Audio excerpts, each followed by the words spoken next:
We are live from Zurich, the train station in Switzerland. in Switzerland, where we are waiting to catch our next train to Chur, Switzerland.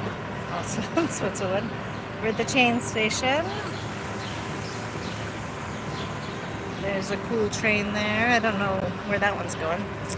But we wanted to tell you a little bit about the trains we've been on the past couple days. We were in France the past 2 days and went to Colmar. South France. Yeah.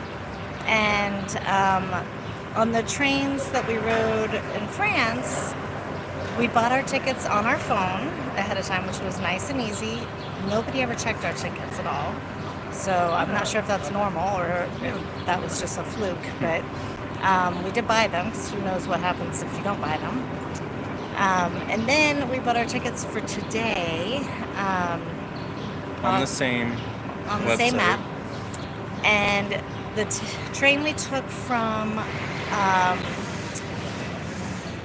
Mulhouse, France to Zurich this morning was around 120 euros for both of us. Expensive. And then this one that we're waiting for, that's going to go Zurich to Chur, Switzerland. So it's like an hour and 20-minute train. It's about a little under 70 euros. But the ones we were taking yesterday were about 20 euros for both of us. So a huge difference in price.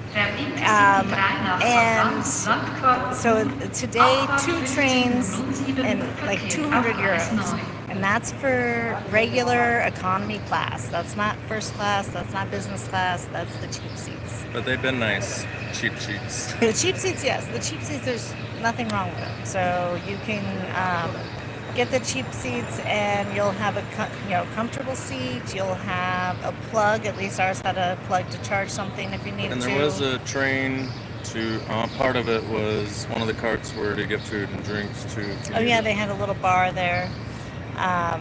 So that was nice. We have no idea what our next one will be like, but we just thought we would let you all know.